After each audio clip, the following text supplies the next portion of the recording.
코로나19 극복에 대해서만이라도 협치의 틀을 만들어 갈 것을 제안합니다. 코로나 극복과 여야 협치를 위한 여야정 협의체를 상설화합시다. 싸울 때 싸우더라도 코로나19 앞에서만은 힘을 모아야 합니다.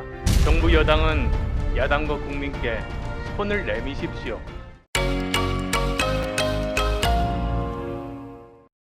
의료계 파업 사태가 진정 국면에 들어섰습니다. 정부는 일방적인 조치의 중단과 원점 재검토를 약속했고 의료진은 현장으로 복귀하고 있습니다. 문제의 불씨가 완전히 꺼진 것은 아니지만 대화를 통해 문제를 풀어가겠다는 것은 바람직합니다. 이번 사태는 우리에게 많은 시사점을 던져주고 있습니다. 전쟁의 한가운데서 보여준 지휘관의 무능과 부당한 조치, 그에 따른 장수들의 종군 거부는 일방적 국정 운영의 위험성과 부작용을 극명하게 보여준 것입니다. 국정의 우선순위 그리고 선택과 집중의 중요성을 간과한 아둔한 판단이었습니다. 겉으로는 지역 간 의료 불균형 해소를 내세웠지만 뒤에서는 코로나19야말로 자신들의 이익을 관철시킬 좋은 기회라며 돌아서서 웃던 위선자들의 모습도 드러났습니다. 사익을 공익으로 포장하고 국민이 준 권력을 사익을 추구하는 수단으로 삼는 비민주적 행태가 계속되는 한 의료진 파업과 같은 제2, 제3의 사회적 갈등과 혼란을 피할 수 없을 것입니다. 이번 타협을 계기로 정부는 약속을 지키고 의료계는 현장을 지키면서 무엇이 가장 합리적이며 정의로운 대안인지 숙고하고 최선의 방안을 도출해가는 성숙한 모습을 보여주길 진심으로 기대합니다. 그런 의미에서 문재인 대통령과 여야 정당 대표들께 요청합니다. 갈등과 증오의 정치를 극복하고 국가적 위기에 정치권이 힘을 모으는 모습을 보여줄 때입니다. 모든 사안에 대해 갈등을 일거에 해소하고 의견의 일치를 이룰 수는 없겠지만 우선 코로나19 극복에 대해서만이라도 협치의 틀을 만들어 갈 것을 제안합니다. 코로나 극복과 여야 협치를 위한 여야정 협의체를 상설화합시다. 그것을 위한 첫 단추로 여야 정당 대표 회의 개최를 제안합니다. 싸울 때 싸우더라도 코로나19 앞에서만은 힘을 모아야 합니다. 이미 많은 분들이 우려하고 있듯이 코로나19가 오랜 기간 지속된다면 코로나19는 보건의료 차원을 넘어 정치, 사회, 경제 및 국제 질서에 예상을 훨씬 뛰어넘는 영향을 미치고 서민 경제와 민생을 무너뜨리고 말 것입니다. 더 이상 대통령과 정부만의 힘으로는 코로나19의 극복도 사회적 갈등의 해결도 불가능하다는 것이 명백해졌습니다. 정부 여당은 이러한 근본적 한계를 인정하고 야당과 국민께 손을 내미십시오. 모든 정치 세력이 힘과 지혜를 모으고 갈등 해소에 협력하는 초당적인 노력을 통해서만이 코로나19 극복과 경제 재건과 사회 통합 이 모든 것이 가능할 것입니다.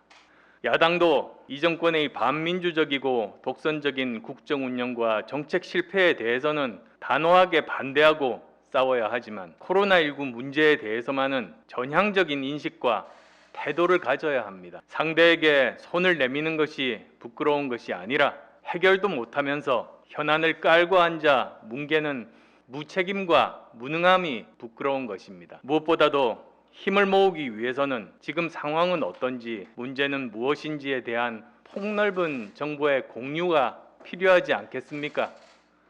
모든 정보를 정부가 지고 온 국민이 정은경 본부장의 입만 쳐다봐야 하는 상황에서는 집단 지성이 발휘될 수 없습니다. 초당적인 협력도 기대하기 어렵고 높은 시민의식도 일방적인 요구만으로는 지속성을 갖기 어렵습니다. 정부가 가진 정보를 공개하고 판단의 근거도 함께 제시해야 합니다. 상황이 어떤지, 그래서 이렇게 하려고 하는데 그 근거는 무엇인지 솔직하게 밝혀야 합니다. 그런 연유에야 정부가 설득하기 어려운 집단을 설득하거나 국민의 이해를 구하는데 야당이 협조하는 길이 열릴 것입니다. 지금은 정부를 따르라가 아니라 함께 같이 갑시다 라고 말할 때입니다. 저의 제안에 대해 문 대통령과 여야 대표들의 호응을 기대합니다. 두 번째 현안에 대한 말씀드리겠습니다. 예전에 보편적 현금 복지와 관련해서 어떤 분이 이런 말씀을 하신 것으로 기억합니다. 다 드리자는 주장과 어려운 분들께 더 많이 드리자는 주장이 맞서면 누가 이기겠나? 결국 다 주자는 사람이 이길 수밖에 없다. 그런데도 동의할 수 없는 것은 우리는 오늘만이 아니라 내일도 생각해야 하는 사람들이기 때문이다 라고 말입니다. 저도 정치적 이익만 생각하면 다 드리자, 더 많이 드리자고 말하는 것이 편할 겁니다. 하지만 저는 양심상 그렇게 못하겠습니다. 모두에게 다 주자는 주장은 우리 아이들의 미래를 걱정하고 대한민국의 앞날을 걱정하는 건전한 시민들의 마음 한구석에 있는 보상심리와 이기심을 자극하는 유혹의 속삭임이라는 것을 알기 때문입니다.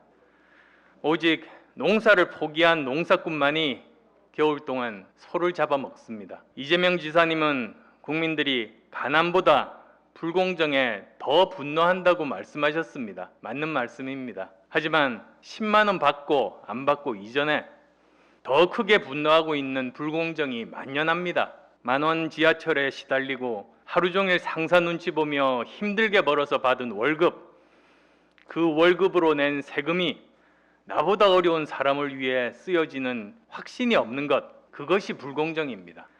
철마다 멀쩡한 보도블럭 깨고 셀프 심사로 보조금 타먹으며 혈세 낭비하는 부정과 비리가 판치는 것, 그것이 불공정입니다. 백 없는 내 아이들은 열심히 공부해도 가고 싶은 대학 못 가는데 누구 아들, 누구 딸은 부모가 누구라서 노력하지 않고도 좋은 대학 가고 좋은 직업 갖는 것, 그것이 불공정입니다.